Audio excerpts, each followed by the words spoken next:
बोलो गुरुदेव भगवान की जय। प्यारे कृष्ण कन्हैया लाल की जय। श्री संक्षिप्त ब्रह्म पुराण चंद्रवंश के अंतर्गत जन्नु, कुशिक तथा भृगुवंश का संक्षिप्त वर्णन। लोमहर्षण जी कहते हैं, पूर्व काल में जब ब्रह्मा जी सृष्टि का विस्तार करना चाहते थे, उस समय उनके मन से महर्षि अत्रि का प्रादुर्भाव हुआ, जो चंद्रमा के पिता थे। सुनने में आया है कि अत्रि ने 3000 दिव्य वर्षों तक अनुत्तर नाम की तपस्या की थी। उसमें उनका वीर्य ऊर्ध्वगामी हो गया था, वही चंद्रमा के रूप में प्रकट हुआ।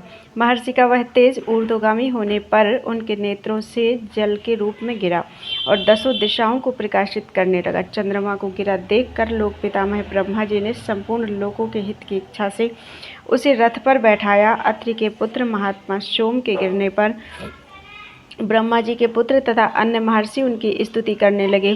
स्तुति करने पर उन्होंने अपना तेज समस्त लोकों की पुष्टि के लिए सब ओर फैला दिया।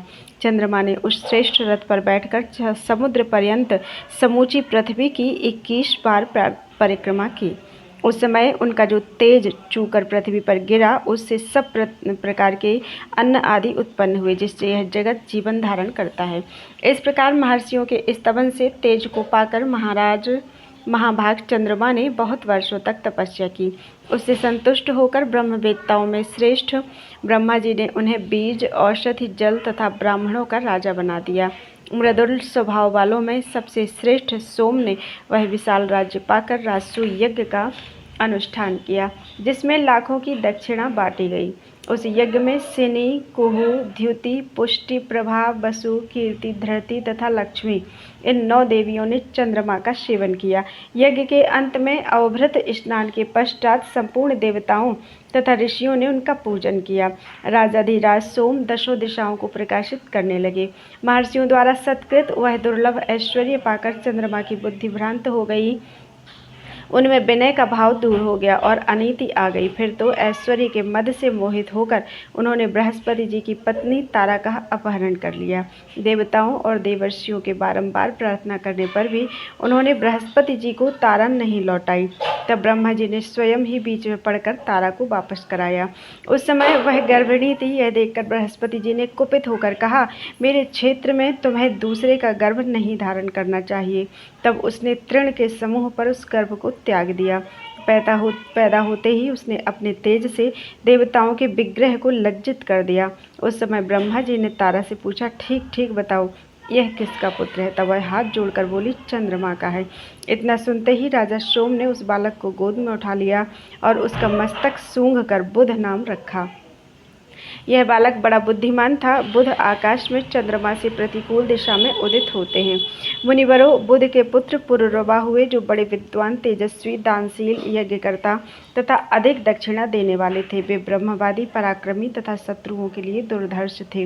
निरंतर अग्निहोत्र करते और यज्ञों के अनुष्ठान में संलग्न रहते थे।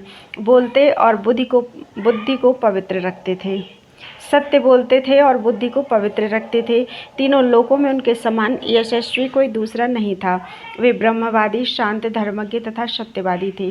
इसीलिए यशस्विनी उर्वशी ने मान छोड़कर उनका वरण किया। राजा पुरुरवा उर्वशी के साथ पवित्र स्थानों में 59 वर्षों तक विहार करते रहे। उन्होंने महर्षियों द्वारा प्रशंसित प्रयाग में राज्य किया। उनका ऐसा ही प्रभाव था। पुरुरवा के 7 पुत्र हुए, जो गंधर्व लोक में प्रसिद्ध और देव कुमारों के समान सुंदर थे। उनके नाम इस प्रकार हैं: आयु, अमावसु, विश्वायु, धर्मात्मा, श्रुतायु, दृढ़ायु, बनायु तथा बहुआयु। ये सब उर्वशी के गर्भ से उत्पन्न हुए थे। अमावसु के पुत्र राजा भीम हुए। भीम के पुत्र कांचनप्रभ और उनके पुत्र महाबली सुहोत्र हुए। सुहोत्र के पुत्र का नाम जन्नु था, जो केशनी के गर्भ से उत्पन्न हुए थे। उन्होंने सर्पमेध नामक महान यज्ञ का अनुष्ठान किया। एक बार गंगा उन्हें पति बनाने के लोभ से उनके पास गई, किंतु उन्होंने अनिच्छा प्रकट कर दी। तब गंगा ने उनकी यज्ञशाला बहा दी।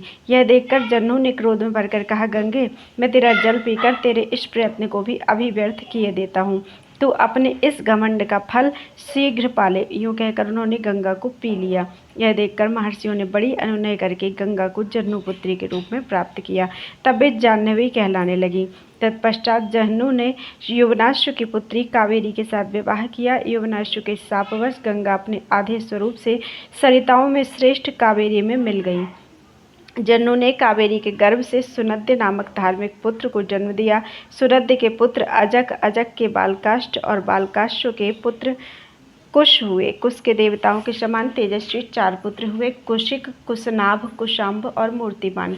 राजा कुशिक वन में रहकर ग्वालों के साथ पले थे। उन्होंने इंद्र के समान पुत्र प्राप्त करने की इच्छा से तप किया। 1000 वर्ष पूर्ण होने पर इंद्र भयभीत होकर उनके पास आए। उन्होंने स्वयं अपने को ही उनके पुत्र रूप में प्रकट किया। उस समय भी राजा गाधी के नाम से प्रसिद्ध हुए। कुशिक की पत्नी पौरा थी, उसी के गर्भ से गाधी का जन्म हुआ। गाधी के एक परम सौभाग्यशालिनी कन्या हुई जिसका नाम सत्यवती था। गाधी ने उस कन्या का विवाह शुक्राचार्य के पुत्र ऋचिक के साथ किया था। ऋचिक अपनी पत्नी से बहुत प्रसन्न रहते थे। उन्होंने अपने तथा राजा गाधी के पुत्र होने के लिए पृथक पृथक चरु तैयार किए और अपनी पत्नी को बुलाकर कहा, सुबह इस चरु का उपयोग तुम करना और इसका उपयोग अपनी माता से कराना। तुम्हारी माता को जो पुत्र होगा वह तेजस्वी क्षत्रिय होगा। लोक में दूसरे क्षत्रिय उसे जीत नहीं सकेंगे। वह बड़े बड़े क्षत्रियों का संहार करने वाला होगा तथा तुम्हारे लिए जो चरु है वह तुम्हारे पुत्र को धीर, तपस्वी, शांतिपरायण एवं श्रेष्ठ ब्राह्मण बनाएगा। अपनी पत्नी से यूँ कहकर भृगुनंदन ऋषि घने जंगल में चले गए और वहाँ प्रतिदिन तपस्या में संलग्न रहने लगे। उस समय राजा गाधी अपनी स्त्री के साथ तीर्थयात्रा प्रसंग में घूमते हुए ऋषिक मुनि के आश्रम पर अपनी पुत्री से मिलने के लिए आए थे। सत्यवती ने दोनों चरु ऋषि से ले लिए थे। उसने उन्हें हाथ में लेकर अपनी माता को निवेदन किया। उसकी माता ने दैववश अपना चरु पुत्री को दे दिया और उसका चरु स्वयं ग्रहण कर लिया। तदनंतर सत्यवती ने समस्त क्षत्रियों का विनाश करने वाला गर्भ धारण किया। उसका शरीर अत्यंत उद्दीप्त हो रहा था। देखने में वह बड़ी भयंकर जान पड़ती थी। ऋषिक ने उसे देखकर योग के द्वारा सब कुछ जान लिया और उससे कहा, भद्रे, तुम्हारी माता ने चरु बदलकर तुम्हें ठग लिया। तुम्हारा पुत्र कठोर कर्म करने वाला और अत्यंत दारुण होगा तथा तुम्हारा भाई ब्रह्मभूत तपस्वी होगा, क्योंकि मैंने तपस्या से सर्वरूप ब्रह्म का भाव उसमें स्थापित किया था। तब सत्यवती ने अपने पति को प्रसन्न करते हुए कहा, मुने, मेरा पुत्र ऐसा ना हो। आप जैसे महर्षि से ब्राह्मणाधम की उत्पत्ति हो यह मैं नहीं चाहती। यह सुनकर मुनि बोले, भद्रे, मेरा पुत्र ऐसा हो यह संकल्प मैंने नहीं किया है, तथापि पिता और माता के कारण पुत्र कठोर कर्म करने वाला हो सकता है। उनके यूँ कहने पर सत्यवती बोली, मुने, आप चाहें तो नूतन लोकों की भी सृष्टि कर सकते हैं, फिर योग्य पुत्र उत्पन्न करना कौन सी बड़ी बात है। आप मुझे शांतिपरायण कोमल स्वभाव वाला पुत्र देने की कृपा करें। यदि चरु का प्रभाव अन्यथा नहीं किया जा सके तो वैसे उग्र स्वभाव का पौत्र भले ही हो जाए, पुत्र वैसा कदापि न हो। तब मुनि ने अपने तपोबल से वैसा ही करने का आश्वासन देते हुए सत्यवती के प्रति प्रसन्नता प्रकट की और कहा, सुंदरी, पुत्र अथवा पौत्र में कोई अंतर नहीं मानता। तुमने जो कहा है वैसा ही होगा। तत्पश्चात सत्यवती ने भृगुवंशी जमदग्नि को जन्म दिया, तो जो तपस्या परायण, जितेंद्रिय तथा सर्वत्र सम स्वभाव वाले थे। सत्यवती भी सत्य धर्म में तत्पर रहने वाली पुण्यात्मा स्त्री थी। वहीं कौशिकी नाम से प्रसिद्ध महानदी हुई। इक्ष्वाकु वंश में रेणु नाम के एक राजा थे। उनकी कन्या का नाम रेणुका था। रेणुका को कामली भी कहते हैं। तप और विद्या से संपन्न जमदग्नि ने रेणुका के गर्भ से अत्यंत भयंकर परशुराम जी को प्रकट किया, जो समस्त विद्याओं में पारंगत, धनुर्वेद में प्रवीण, क्षत्रिय कुल का संहार करने वाले तथा प्रज्वलित अग्नि के समान तेजस्वी थे। ऋचिक के सत्यवती से प्रथम तो ब्रह्मवेत्ताओं में श्रेष्ठ जमदग्नि हुए, मध्यम पुत्र सुनाहशेप और कनिष्ठ पुत्र सुनाहपुच्छ थे। कुशिक नंदन गाधी ने विश्वामित्र को पुत्र रूप में प्राप्त किया, जो तपस्वी, विद्वान और शांत थे। वे ब्रह्मर्षि की समानता पाकर वास्तव में ब्रह्मर्षि हो गए। धर्मात्मा विश्वामित्र का दूसरा नाम विश्वरथ था। विश्वामित्र के देवरात आदि कई पुत्र उत्पन्न हुए, जो संपूर्ण विश्व में विख्यात थे। उनके नाम इस प्रकार बतलाए जाते हैं। देवरात कात्यायन गोत्र के प्रवर्तक, कति, हिरण्याक्ष, रेणु, रेणुक, सांकृति, गालव, मुद्गल, मधुच्छंद, जय, देवल, अष्टक, कच्छप और हारित, ये सभी विश्वामित्र के पुत्र थे। इन कौशिक वंशी महात्माओं के प्रसिद्ध गोत्र इस प्रकार हैं: पाणिनि, बभ्रु, ध्यानजप्य, पार्थिव, देवरात, सालंकायन, वाष्कल, लोहितायन, हारित और अष्टकाद्याजन। इस वंश में ब्राह्मण और क्षत्रिय का संबंध विख्यात है। विश्वामित्र के पुत्रों में सुनाहशेप सबसे बड़ा माना गया है। यद्यपि उसका जन्म भृगुकुल में हुआ था, तथापि वह कौशिक गोत्र वाला हो गया। हरिदस्यु के यज्ञ में वह पशु बनाकर लाया गया था, किंतु देवताओं ने उसे विश्वामित्र को समर्पित कर दिया। देवताओं द्वारा प्रदत्त होने के कारण वह देवरात नाम से विख्यात हुआ। देवरात आदि विश्वामित्र के अनेक पुत्र थे। विश्वामित्र की पत्नी दृष्टद्वती के गर्भ से अष्टक का जन्म हुआ था। अष्टक का पुत्र लौही बताया गया है। इस प्रकार मैंने जन्नु कुल का वर्णन किया। इसके बाद महात्मा आयु के वंश का वर्णन करूंगा। बोलो वृंदावन बिहारी लाल की जय। आयु और नहुष के वंश का वर्णन। रजि एवं ययाति का चरित्र। लोमहर्षण जी कहते हैं, आयु के उनकी पत्नी स्वरभानु कुमारी प्रभा के गर्भ से 5 पुत्र उत्पन्न हुए। वे सभी वीर और महारथी थे। सर्वप्रथम नहुष का जन्म हुआ, उनके बाद वृद्ध शर्मा उत्पन्न हुए, तत्पश्चात क्रमशः रंभ, रजि तथा अनेना हुए। ये तीनों लोगों में विख्यात थे। रजि ने 500 पुत्रों को जन्म दिया। वे सभी राजे क्षत्रिय के नाम से विख्यात हुए। उनसे इंद्र भी डरते थे। पूर्व काल में देवताओं तथा असुरों में भयंकर युद्ध आरंभ होने पर दोनों पक्षों के लोगों ने ब्रह्मा जी से पूछा, भगवान आप सब भूतों के स्वामी हैं, बताइए हमारे युद्ध में कौन विजयी होगा? हम इस बात को ठीक ठीक सुनना चाहते हैं। ब्रह्मा जी ने कहा, राजा रजि हथियार हाथ लेकर जिनके लिए युद्ध करेंगे वे निसंदेह तीनों लोकों पर विजय प्राप्त कर सकते हैं। जिस पक्ष में रजि हैं उधर ही धृति है, जहाँ धृति है वहीं लक्ष्मी है, तथा जहाँ धृति और लक्ष्मी है वहीं धर्म और विजय है। यह सुनकर देवता और दानव दोनों का मन प्रसन्न हो गया। वे रजि के पास आकर बोले, राजन आप हमारी विजय के लिए श्रेष्ठ धनुष धारण कीजिए। तब रजि ने स्वार्थ को सामने रखकर अपने यश को प्रकाश में लाते हुए उभय पक्षों के लोगों से कहा, देवताओं यदि मैं अपने पराक्रम से समस्त दैत्यों को जीतकर धर्मतः इंद्र बन सकूं तो तुम्हारी ओर से युद्ध करूंगा। देवताओं ने इस शर्त को पहले ही प्रसन्नतापूर्वक मान लिया। वे बोले, राजन ऐसा ही करो, तुम्हारी मनोकामना पूर्ण हो। देवताओं की यह बात सुनकर राजा रजि ने असुरों से वही बात पूछी। तब अहंकारी दानवों ने स्वार्थ को ही सोचकर उन्हें अभिमान पूर्वक उत्तर दिया, राजन तुम इस युद्ध में चुपचाप खड़े रहो, हमारे इंद्र तो प्रहलाद ही होंगे, इनके लिए हम विजय करने को प्रस्तुत हैं। देवताओं ने फिर कहा, राजन तुम दैत्य पक्ष को जीतकर देवेंद्र हो सकते हो। तब रजि ने उन सब दानवों का जो देवराज इंद्र के लिए अवध्य थे संहार कर डाला और देवताओं की नष्ट हुई संपत्ति को पुनः उनसे छीन लिया। उस समय देवताओं सहित इंद्र महाराज रजि के पास आए और अपने को उनका पुत्र घोषित करते हुए बोले, तात आप निसंदेह हम सब लोगों के इंद्र हैं, क्योंकि मैं इंद्र आज से आपका पुत्र कहलाऊंगा। इंद्र की बात सुनकर उनकी माया से वंचित होकर महाराज रजि ने तथास्तु कह दिया। वे इंद्र पर बहुत प्रसन्न थे। रंभ के कोई पुत्र नहीं था। अब अनेना के वंश का वर्णन करूंगा। अनेना के पुत्र महायशस्वी राजा प्रतिक्षत्र हुए। प्रतिक्षत्र के पुत्र संजय, संजय के जय, जय के विजय, विजय के कृति, कृति के हर्यश्व, हर्यश्व के प्रतापी सहदेव, सहदेव के धर्मात्मा नदीन, नदीन के जयतसेन, जयतसेन के संस्कृति, संकृति तथा संकृति के पुत्र महायशस्वी धर्मात्मा छत्रवृद्ध हुए। छत्रवृद्ध का पुत्र शुनहोत्र था। उसके काश, शल और गृत्समद ये 3 परम धर्मात्मा पुत्र हुए। गृत्समद के पुत्र शुनक थे। शुनक से सौनक का जन्म हुआ। सल के पुत्र का नाम अरष्टिसेन था। उनके काश्य हुए। काश्य के पुत्र का नाम काशिप हुआ। काशिप के दीर्घतपा, दीर्घतपा के धनु और धनु के पुत्र धनवंतरी हुए। वे काशी के महाराज और सब रोगों का नाश करने वाले थे।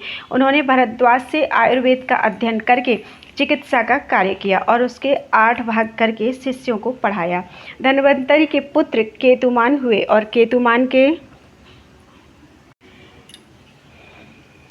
केतुमान के वीर पुत्र भीमरथ के नाम से प्रसिद्ध हुए। भीमरथ के पुत्र राजा दिवोदास हुए, जो काशी के सम्राट और धर्मात्मा थे। दिवोदास के उनकी पत्नी दृष्टद्वती के गर्भ से प्रतर्दन नामक पुत्र हुआ। प्रतर्दन के 2 पुत्र थे, वत्स और भार्गव। वत्स के पुत्र अलर्क और अलर्क के सन्नति हुए। अलर्क बड़े ब्राह्मण भक्त और सत्य प्रतिज्ञ थे। सन्नति के पुत्र धर्मात्मा सुनीत हुए। सुनीत के महायशस्वी क्षेम, क्षेम के केतुमान, केतुमान के सुकेतु, सुकेतु के धर्मकेतु, धर्मकेतु के महारथी सत्यकेतु, सत्यकेतु के राजा विभु, विभु के आनर्त, आनर्त के सुकुमार, सुकुमार के धर्मात्मा दृष्टकेतु, दृष्टकेतु के राजा वेणुहोत्र और वेणुहोत्र के पुत्र राजा भार्ग हुए। प्रतर्दन के जो वत्स और भार्ग नामक दो पुत्र बतलाए गए हैं, उनमें वत्स के वत्सभूमि और भार्ग के भार्गभूमि नामक पुत्र हुए थे। काश्य के कुल में ब्राह्मण, क्षत्रिय और वैश्य जाति के हजारों पुत्र हुए। अब नहुस की संतानों का वर्णन शुरू। नहुस के उनकी पत्नी पितृकन्या विरजा के गर्भ से 5 महाबली पुत्र हुए, जो इंद्र के समान तेजस्वी थे। उनके नाम ये हैं याति, ययाति, संयाति, आयाति तथा पार्श्वक। उनमें यति ज्येष्ठ थे। उनके बाद ययाति उत्पन्न हुए। यति ने कुकुत्सथ की कन्या गौ से विवाह किया था। वे मोक्ष धर्म का आश्रय लेकर ब्रह्मस्वरूप मुनि हो गए। उन 5 भाइयों में ययाति ने इस पृथ्वी को जीतकर शुक्राचार्य की पुत्री देवयानी तथा असुर कन्या शर्मिष्ठा को पति रूप में प्राप्त किए।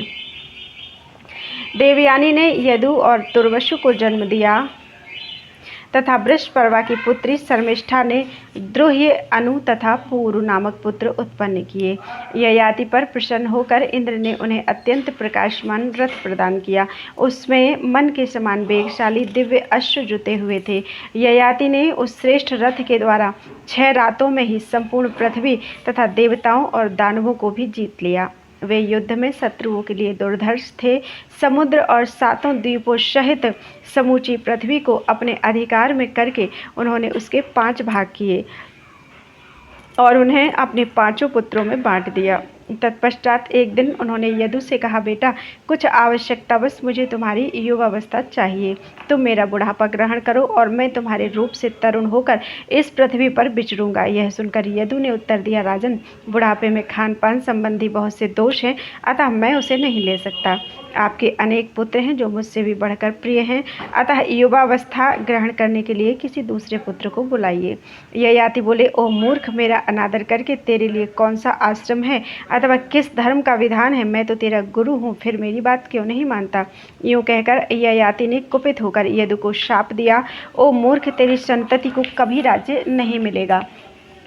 तत्पश्चात ययाति ने क्रमशः द्रोह्य, तुर्वसु तथा अनु से भी यही बात कही, परंतु उन्होंने भी युवावस्था देने से इनकार कर दिया। तब ययाति ने अत्यंत क्रोध में भरकर उन सबको भी पूर्ववत शाप दे दिया। इस प्रकार सबको शाप देकर राजा ने अपने छोटे पुत्र पुरु से भी वही प्रस्ताव किया, बस यदि तुम्हें स्वीकार हो तो अपना बुढ़ापा तुम हमें देकर और दूसरी तुम्हारी युवावस्था मुझे देकर स्वयं इस पृथ्वी पर मैं विचरूं। पिता की आज्ञा के अनुसार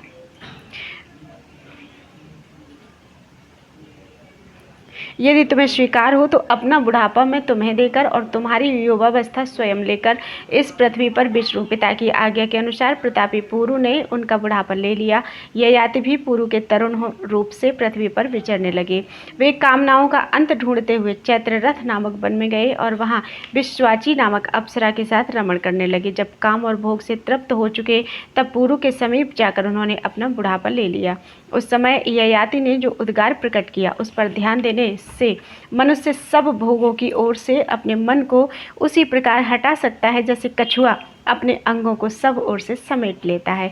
ययाति बोले, न जातु कामः कामानामुपभोगेन साम्यति हविषा कृष्णवर्तमेव भूय एवाभिवर्धते यत् पृथिव्यां व्रीह्यवं हिरण्यं पशवः स्त्रियः नालमे कस्य तत् सर्वम् इति कृत्वा न मुह्यति यदा भावं न कुरुते सर्वभूतेषु पापकं कर्मणा मनसा वाचा ब्रह्मा सम्पद्यते तदा तेभ्यो न बिभेति यदा चास्मान् बिभ्यति यदा नेच्छति न द्वेष्टि ब्रह्म सम्पद्यते तदा या दुस्त्यजा दुर्मतिर्भिर्या न जीर्यति जीर्यतः यो असो प्राणान्तिको रोगस्तां तृष्णां त्यजतः सुखं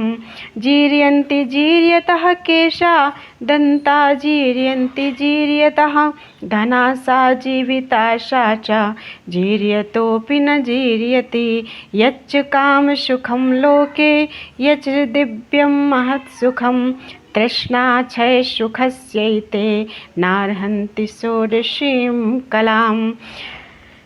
भोगों की इच्छा उन्हें भोगने से कभी शांत नहीं होती, अपितु घी से आग की भांति और भी बढ़ती ही जाती है। इसी प्रकार पृथ्वी पर जितने भी धान, जौ, सुवर्ण, पशु और स्त्रियां हैं, वे सब एक मनुष्य के लिए भी पर्याप्त नहीं है। ऐसा समझकर विद्वान पुरुष मोह में नहीं पड़ता। जब जीव मन, वाणी और क्रिया द्वारा किसी भी प्राणी के प्रति पाप बुद्धि नहीं करता, तब वह ब्रह्म भाव को प्राप्त होता है। जब वह किसी भी प्राणी से नहीं डरता तथा उससे भी कोई प्राणी नहीं डरते, जब वह इच्छा और द्वेष से परे हो जाता है, उस समय ब्रह्म भाव को प्राप्त होता है। खोटी बुद्धि वाले पुरुषों द्वारा जिसका त्याग होना कठिन है, जो मनुष्यों के बूढ़े होने पर भी बूढ़ी नहीं होती तथा जो प्राणनाशक रोग के समान है, उस तृष्णा का त्याग करने वाले को ही सुख मिलता है। बूढ़े होने वाले मनुष्य के बाल पक जाते हैं, दांत टूट जाते हैं, परंतु धन और जीवन की आशा उस समय भी शिथिल नहीं होती। संसार में जो कामजनित सुख है तथा जो दिव्य लोक का महान सुख है, वे सब मिलकर तृष्णा क्षय से होने वाले सुख की 16वीं कला के बराबर भी नहीं हो सकते। यूँ कहकर राजर्षि ययाति स्त्री सहित वन में चले गए। वहाँ बहुत दिनों तक उन्होंने भारी तपस्या की। तपस्या के अंत में भृगुतुंग नामक तीर्थ के भीतर उन्होंने सद्गति प्राप्त की। महायशस्वी ययाति ने स्त्री सहित उपवास करके देह का त्याग किया और स्वर्गलोक को प्राप्त कर लिया। बोलो वृंदावन बिहारी लाल की जय। ययाति पुत्रों के वंश का वर्णन। ब्राह्मण बोले, सूत जी, हम लोग पुरु, द्रुह्य, अनु, यदु तथा तुर्वशु के वंशों का पृथक पृथक वर्णन सुनना चाहते हैं। लोमहर्षण जी ने कहा, मुनिवरों, आप लोग महात्मा पुरु के वंश का विस्तार पूर्वक वर्णन सुने। मैं क्रमशः सुनाता हूँ। पुरु के पुत्र सुवीर हुए। उनके पुत्र का नाम मनस्यु था। मनस्यु के पुत्र राजा अभयद थे। अभयद के सुधन्वा, सुधन्वा के सुबाहु, सुबाहु के रौद्राशु तथा रौद्राशु के दशार्णेयु, कृकणेयु, कक्षेयु, स्थंडिलेयु, संतेयु, ऋचेयु, जलेयु, स्थलेयु, धनेयु एवं बनेयु, ये 10 पुत्र हुए। इसी प्रकार भद्रा, शूद्रा, मद्रा, सलदा, मलदा, खलदा, नलदा, सुरसा, गोचपला तथा स्त्री रत्नकूटा, ये 10 कन्याएं हुई। अत्रि कुल में उत्पन्न महर्षि प्रभाकर उन सबके पति हुए। उन्होंने भद्रा के गर्भ से परम यशस्वी सोम को पुत्र रूप में उत्पन्न किया। राहु से आहत होकर जब सूर्य आकाश से पृथ्वी पर गिरने लगे और समस्त संसार में अंधकार छा गया, उस समय प्रभाकर ने ही अपनी प्रभा फैलाई। महर्षि ने गिरते हुए सूर्य को तुम्हारा कल्याण हो ऐसा कहकर आशीर्वाद दिया। उनके इस कथन से सूर्य पृथ्वी पर नहीं गिरे। महातपस्वी प्रभाकर ने सब गोत्रों में अत्रि को ही श्रेष्ठ बनाया। अत्रि के यज्ञ में देवताओं ने उनके बल की प्रतिष्ठा की। उन्होंने रौद्राशु की कन्याओं से 10 पुत्र उत्पन्न किए, जो महान सत्वशाली तथा उग्र तपस्या में तत्पर रहने वाले थे। वे सभी वेदों के पारंगत विद्वान तथा गोत्र प्रवर्तक हुए। स्वस्त्यात्रेय नाम से उनकी ख्याति हुई। कक्षेयु के सभानर, चाक्षुष तथा परमन्यु, ये 3 महारथी पुत्र हुए। सभानर के पुत्र कालानल तथा कालानल के धर्मज्ञ सृंजय हुए। सृंजय के पुत्र वीर राजा पुरंजय थे। पुरंजय के पुत्र का नाम जन्मेजय हुआ। जन्मेजय के पुत्र महाशाल थे, जो देवताओं में भी विख्यात हुए और इस पृथ्वी पर भी उनका यश फैला था। महाशाल के पुत्र महामना के नाम से विख्यात थे। देवताओं ने भी उनका सत्कार किया था। उन्होंने धर्मज्ञ उशीनर तथा महाबली तितिक्षु, ये 2 पुत्र उत्पन्न किए। उशीनर की 5 पत्नियां थीं, जो राजर्षियों के कुल में उत्पन्न हुई थी। उनके नाम इस प्रकार हैं: नृगा, कृमि, नवा, दर्वा तथा दृशद्वती। उनसे उशीनर के 5 पुत्र हुए। नृगा के पुत्र नृग थे। कृमि के गर्भ से कृमि का ही जन्म हुआ। नवा के नव तथा दर्वा के सुव्रत हुए। दृशद्वती के गर्भ से उशीनर कुमार शिव की उत्पत्ति हुई। शिवि को शिवि देश का राज्य मिला। नृक के अधिकार में यौधेय प्रदेश आया। नव को नवराष्ट्र तथा कृमि को कृमिलापुरी का राज्य प्राप्त हुआ। सुब्रत के अधिकार में अम्बष्ठ देश आया। शिवि के विश्वविख्यात 4 पुत्र हुए, वृषदर्भ, सुवीर, कैकय तथा मद्रक। उनके समृद्धिशाली जनपद उन्हीं के नाम से प्रसिद्ध हुए। अब महामना के दूसरे पुत्र तितिक्षु की संतानों का वर्णन किया जाता है। तितिक्षु पूर्व दिशा के राजा थे। उनके पुत्र महापराक्रमी उसद्रथ हुए। उसद्रथ के पुत्र फेन, फेन के सुतपा तथा सुतपा के बलि हुए। राजा बलि सोने का तरकश रखते थे। वे बहुत बड़े योगी थे। उन्होंने इस भूतल पर वंश की वृद्धि करने वाले 5 पुत्र उत्पन्न किए। उनमें सबसे पहले अंग की उत्पत्ति हुई। तत्पश्चात क्रमशः बंग, सुम्ह, पुंड्र तथा कलिंग उत्पन्न हुए। ये सब लोग बालेय क्षत्रिय कहलाते हैं। बलि के कुल में बालेय ब्राह्मण भी हुए जो वंश की वृद्धि करने वाले थे। ब्रह्मा जी ने प्रसन्न होकर बलि को यह वर दिया कि तुम महायोगी होगे, 1 कल्प की तुम्हारी आयु होगी, बल में तुम्हारी समानता करने वाला कोई नहीं होगा, तुम धर्म तत्व के ज्ञाता होगे, संग्राम में तुम्हें कोई जीत नहीं सकेगा, धर्म में तुम्हारी प्रधानता होगी, तुम तीनों लोकों की देखभाल करोगे, सर्वत्र श्रेष्ठ माने जाओगे और चारों वर्णों को मर्यादा के भीतर स्थापित करोगे। भगवान ब्रह्मा जी के यूं कहने पर बलि को बड़ी शांति मिली। वे दीर्घ काल के बाद मरकर स्वर्ग को गए। उनके 5 पुत्रों के अधिकार में जो जनपद थे उनका नाम इस प्रकार है: अंग, बंग, समह, कलिंग और पुंड्रक।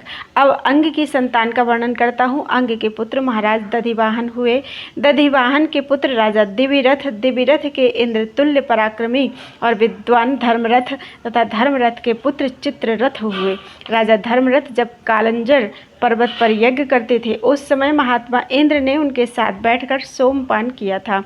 चित्ररथ के पुत्र दशरथ हुए जो लोमपादा के नाम से विख्यात थे। उन्हीं की पुत्री शांता थी। दशरथ के पुत्र महायशस्वी वीर चतुरंग हुए जो ऋष्यशृंग मुनि की कृपा से उत्पन्न हुए थे। चतुरंग के पुत्र का नाम पृथुलाक्ष था। पृथुलाक्ष के पुत्र महायशस्वी चंप थे।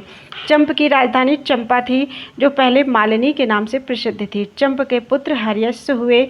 हर्यस्व के पुत्र वैभांडकी थे जिनका वाहन इंद्र का ऐरावत हाथी था। उन्होंने मंत्र द्वारा उस उत्तम हाथी को पृथ्वी पर उतारा था।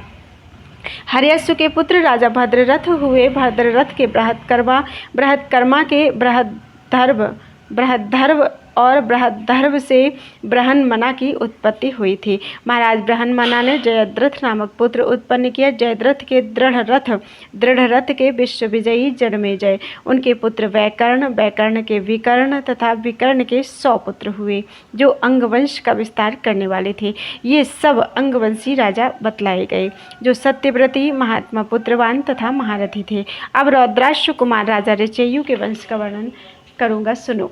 ऋचेयु के पुत्र राजा मतिनार हुए। मतिनार के 3 बड़े धर्मात्मा पुत्र थे, वशुरोध, प्रतिरथ और सुबाहु। ये सभी वेदवेत्ता तथा सत्यवादी थे। मतिनार की एक कन्या भी थी जिसका नाम इला था। वह ब्रह्मवादिनी थी। उसका विवाह तंसु से हुआ। तंसु के पुत्र राजर्षि धर्मनेत्र हुए। इनकी स्त्री उपदानवी थी। उपदानवी से उन्होंने 4 पुत्र उत्पन्न किए: दुष्यंत, सुष्मंत, प्रवीर और अनघ। दुष्यंत के पुत्र पराक्रमी भरत हुए जो सर्वदमन के नाम से विख्यात थे। उनमें 10,000 हाथियों का बल था। वे शकुंतला के गर्भ से उत्पन्न चक्रवर्ती राजा थे। इस देश को भारतवर्ष उन्हीं के नाम पर कहते हैं। अंगिरानंदन बृहस्पति जी के पुत्र महामुनि भरद्वाज ने भरत से पुत्र उत्पत्ति के लिए बड़े बड़े यज्ञों का अनुष्ठान कराया। इसके पहले पुत्र जन्म का सारा प्रयास व्यर्थ हो चुका था। अतः भरद्वाज के प्रयत्न से जो पुत्र उत्पन्न हुआ उसका नाम वितथ हुआ। वितथ के जन्म के बाद राजा भरत स्वर्गवासी हो गए। तब भरद्वाज जी वितथ को राज्य पर अभिषिक्त करके वन में चले गए। वितथ ने 5 पुत्र उत्पन्न किए: सुहोत्र, सुहोता, गय, गर्ग तथा महात्मा कपिल। सुहोत्र के 2 पुत्र थे, महासत्यवादी काशिक तथा राजा गृत्समति। गृत्समति के पुत्र ब्राह्मण, क्षत्रिय और वैश्य तीनों वर्णों के लोग हुए। मुनिवरों, अब आजमीढ़ नामक दूसरे वंश का वर्णन सुनो। सुहोत्र का एक पुत्र था बृहत। उसके 3 पुत्र हुए: अजमीढ़, द्विमीढ़ और पुरुमीढ़। अजमीढ़ से नीली के गर्भ से सुशांति नामक पुत्र उत्पन्न हुआ। सुशांति से पुरुजाति और पुरुजाति से ब्रह्मास्व का जन्म हुआ। ब्रह्मास्व के 5 पुत्र हुए जो समृद्धिशाली 5 जनपदों से युक्त थे। नाम यूँ हैं मुदगल, संजय, राजा बृहदिशु, पराक्रमी यवीनर तथा कृमिलाशु। ये पांचों देश की रक्षा के लिए अलम यानी समर्थ थे, इसलिए उनके अधिकार में आए हुए जनपद पांचाल कहलाए। मुगदल के पुत्र महायशस्वी मौदगल्य थे। महात्मा संजय के पुत्र पंचजन हुए। पंचजन के सोमदत्त, सोमदत्त के सहदेव और सहदेव के सोमक हुए। सोमक के पुत्र का नाम जंतु था, जिनके 100 पुत्र हुए। उन सब में छोटे प्रसद थे, जिनके पुत्र द्रुपद हुए। ये सभी आजमीर तथा क्षत्रिय कहलाते हैं। आजमीर के एक और पत्नी थी, जिसका नाम था धूमिनी। रानी धूमिनी बड़ी पतिव्रता थी। ये पुत्र की कामना से व्रत करने लगी। 10,000 वर्षों तक अत्यंत दुष्कर तपस्या करके उन्होंने विधि पूर्वक अग्नि में हवन किया तथा पवित्रता पूर्वक नियमित भोजन करके वे अग्निहोत्र के कुशों पर ही लेट गई।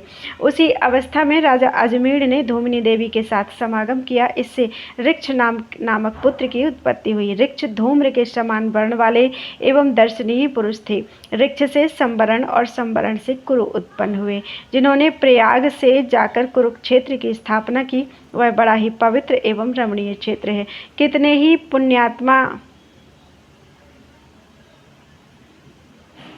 ही पुण्यात्मा पुरुष उसका सेवन करते हैं। कुरु का महान वंश उन्हीं के नाम पर कौरव कहलाया। कुरु के 4 पुत्र हुए, सुधन्वा, सुधनु, परीक्षित और अरिमेजय। परीक्षित के पुत्र जन्मेजय, श्रुतसेन, अग्रसेन और भीमसेन हुए। ये सभी बलशाली और पराक्रमी थे। जन्मेजय के पुत्र सुरथ हुए, सुरथ के विदुरथ, विदुरथ के महारथी ऋक्ष हुए। ये दूसरे ऋक्ष थे। इस सोमवंश में 2 ऋक्ष हैं, 2 ही परीक्षित हैं, 3 भीमसेन हैं तथा 2 जन्मेजय नाम के राजा हुए। द्वितीय ऋक्ष के पुत्र भीमसेन थे। भीमसेन से प्रतीप और प्रतीप से शांतनु, देवापी तथा बाल्हिक, ये 3 महारथी पुत्र हुए। अब राजर्षि बाल्हिक के वंश का वृत्तांत सुनो। बाल्हिक के पुत्र महायशस्वी सोमदत्त थे। सोमदत्त से भूरि, भूरिश्रवा और सल, ये 3 पुत्र हुए। देवापी देवताओं के उपाध्याय और मुनि हुए। शांतनु कौरव वंश का भार वहन करने वाले राजा हुए। अब मैं शांतनु के त्रिभुवन विख्यात वंश का वर्णन करूंगा। शांतनु ने गंगा के गर्भ से देवव्रत नामक पुत्र उत्पन्न किया। देवव्रत ही भीष्म नाम से विख्यात पांडवों के पितामह थे।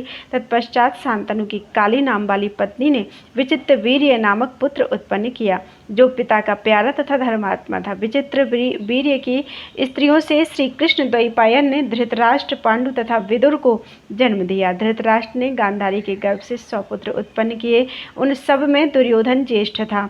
पांडु के पुत्र अर्जुन हुए। अर्जुन ने सुभद्रा कुमार अभिमन्यु की उत्पत्ति हुई।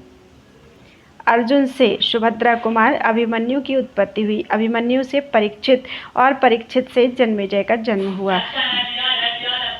जन्मेजय के काश्या नाम की पत्नी से चंद्रापीड़ तथा सूर्यापीड़ नामक 2 पुत्र हुए। उनमें सूर्यापीड़ मोक्ष धर्म के ज्ञाता थे और चंद्रापीड़ के महान धनुर्धर 100 पुत्र थे। ये सब इस पृथ्वी पर जानमेजय क्षत्रिय के नाम से प्रसिद्ध हुए। उन 100 पुत्रों में सबसे बड़ा सत्यकर्ण था, जो हस्तिनापुर में रहा करता था। महाबाहु सत्यकर्ण प्रचुर दक्षिणा देने वाले थे। सत्यकर्ण के पुत्र प्रतापी श्वेतकर्ण हुए। वे पुत्र न होने के कारण तपोवन में चले गए।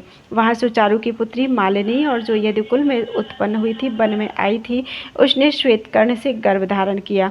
उस गर्भ के स्थापित हो जाने पर राजा श्वेतकर्ण पहले के किए हुए संकल्प के अनुसार महाप्रस्थान को चले। अपने प्रियतम को जाते देख मालिनी भी उनके पीछे लग गई। मार्ग में उसने एक सुकुमार शिशु को जन्म दिया, किंतु उसको भी छोड़कर वह पतिव्रता पति के ही पीछे चल दी। नवजात शिशु पर्वत की घाटी पर रो रहा था। तब उस पर कृपा करने के लिए आकाश में मेघ प्रकट हो गए।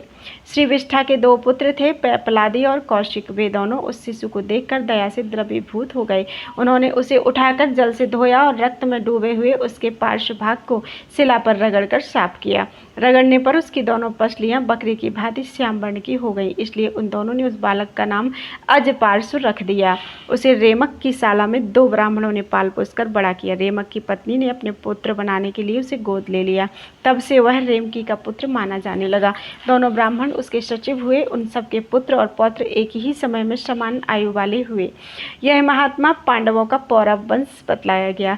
नहुष नंदन ययाति ने अपनी वृद्धावस्था का परिवर्तन करते समय अत्यंत प्रसन्न होकर यह उद्गार प्रकट किया था कि संभव है यह पृथ्वी, चंद्रमा, सूर्य और ग्रहों के प्रकाश से रहित हो जाए, किंतु पौरव वंश से सुनी यह कभी नहीं होगी।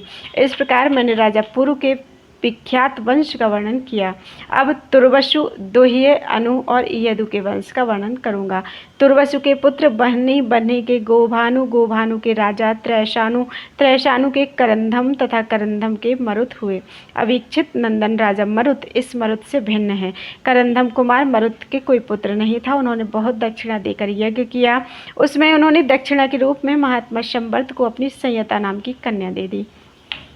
तत्पश्चात उन्होंने पुरुवंशी दुष्यंत को गोद ले लिया। इस प्रकार ययाति के शापवश जब तुर्वसु का वंश नहीं चला, तब उसमें पौरव वंश का प्रवेश हुआ। दुष्यंत के पुत्र राजा करुरोम से अहरीद की उत्पत्ति हुई। अहरीद के 4 पुत्र हुए, पांडय, केरल, कोल तथा चोल। दोह्य के पुत्र बभ्रुसेतु के अंगारसेतु और अंगारसेतु के मरुत्पति हुए, जो युद्ध में युवनाश्व कुमार पांधाता के हाथ से मारे गए। अंगारसेतु के पुत्र राजा गांधार हुए, जिनके नाम पर गांधार प्रदेश विख्यात है।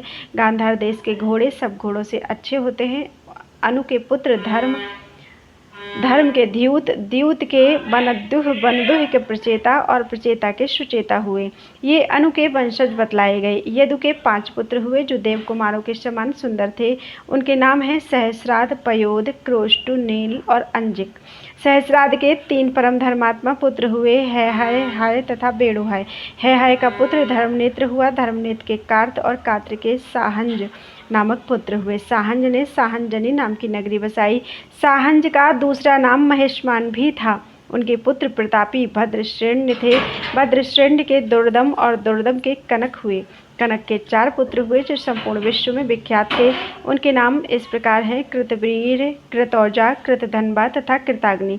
कृतवीर्य से अर्जुन की उत्पत्ति हुई, जो सहस्त्र भुजाओं से युक्त होकर 7 द्वीपों का राजा हुआ। उसने अकेले ही सूर्य के समान तेजस्वी रथ द्वारा संपूर्ण पृथ्वी को जीत लिया था। उसने 10,000 वर्षों तक अत्यंत कठोर तपस्या करके दत्तात्रेय जी की आराधना की। दत्तात्रेय जी ने उसे कई वरदान दिए। पहले तो उसने युद्ध काल में 1000 भुजाएं मांगी। युद्ध करते समय किसी योगीश्वर की भांति उसके 1 सहस्त्र भुजाएं प्रकट हो जाती थी। उसने द्वीप, समुद्र और नगरों सहित संपूर्ण पृथ्वी को कठोरतापूर्वक जीता तथा 7 द्वीपों में 700 यज्ञ किए। उन सभी यज्ञों में 1-1 लाख की दक्षिणा दी गई थी। सब में सोने के यूप गड़े थे। सोने की ही वेदियां बनी थी। वहां दिव्य वस्त्राभूषणों से अलंकृत देवताओं और गंधर्वों के साथ महर्षिगण भी विमान पर बैठकर सुशोभित होते थे। कार्तवीर्य के यज्ञ में नारद नामक गंधर्व ने इस गाथा का गान किया। अन्य राजा लोग यज्ञ, दान, तपस्या, पराक्रम और शास्त्र ज्ञान में कार्तवीर्य अर्जुन की स्थिति को नहीं पहुंच सकते थे। वह योगी था, इसलिए 7 द्वीपों में ढाल, तलवार, धनुष, बाण और रथ लिए सदा चारों ओर विचरता दिखाई देता था। धर्मपूर्वक प्रजा की रक्षा करने वाले महाराज कार्तवीर्य के प्रभाव से किसी का धन नष्ट नहीं होता था, किसी को रोग नहीं सताता था तथा कोई भ्रम में नहीं पड़ता था। वे सब प्रकार के रत्नों से संपन्न चक्रवर्ती सम्राट थे। वे ही पशुओं तथा खेतों के भी रक्षक थे और वे ही योगी होने के कारण वर्षा करते हुए मेघ बन जाते थे। जैसे शरद ऋतु में भगवान भास्कर अपनी सहस्रों किरणों से शोभायमान होते हैं, उसी प्रकार राजा कार्तवीर्य अर्जुन अपनी सहस्रों भुजाओं से शोभा पाते थे। उन्होंने करकोटक नाग के पुत्रों को जीतकर उन्हें अपनी नगरी महेशमतीपुरी में मनुष्यों के साथ बसाया था। वे वर्षा काल में समुद्र में जल क्रीड़ा करते समय अपनी भुजाओं से रोककर उसकी जलराशि के वेग को पीछे की ओर लौटा देते थे। उनकी राजधानी को घेरकर बहने वाली नर्मदा नदी में जब वे जल क्रीड़ा करते समय लौटते थे, उस समय वह नदी अपनी सहस्रों चंचल लहरों के साथ डरती डरती उनके पास आती थी। महासागर में जब वे अपनी सहस्रों भुजाएं पटकते थे, उस समय पाताल निवासी महादैत्य निश्चेष्ट होकर भय से छिप जाते थे। ऊंची उठती हुई उत्ताल तरंगें विचूर्णित हो जाती थीं। बड़े बड़े मीन और तिमी आदि जल जंतु छटपटाने लगते थे। सागर के जल में फेन जम जाता था। समुद्र बड़ी बड़ी भंवरों के कारण क्षुब्ध दिखाई देता था। देवताओं और असुरों के डाले हुए मंदराचल पर्वत से क्षीर समुद्र की जो दशा हुई थी, वही दशा वे अपने सहस्त्र बाहुओं से महासागर की कर देते थे। उस समय मंदराचल के द्वारा समुद्र मंथन की बात सोचकर चकित और उत्पत्ति से आशंकित हुए बड़े बड़े नाग सहसा ऊपर उछलकर देखते और भयंकर कार्तवीर्य नरेश पर दृष्टि पड़ते ही मस्तक झुकाकर निश्चेष्ट पड़ जाते थे। जैसे संध्या के समय वायु के झोंके से कदली खंड कांपते हैं, उसी प्रकार वे भी कांपने लगते थे।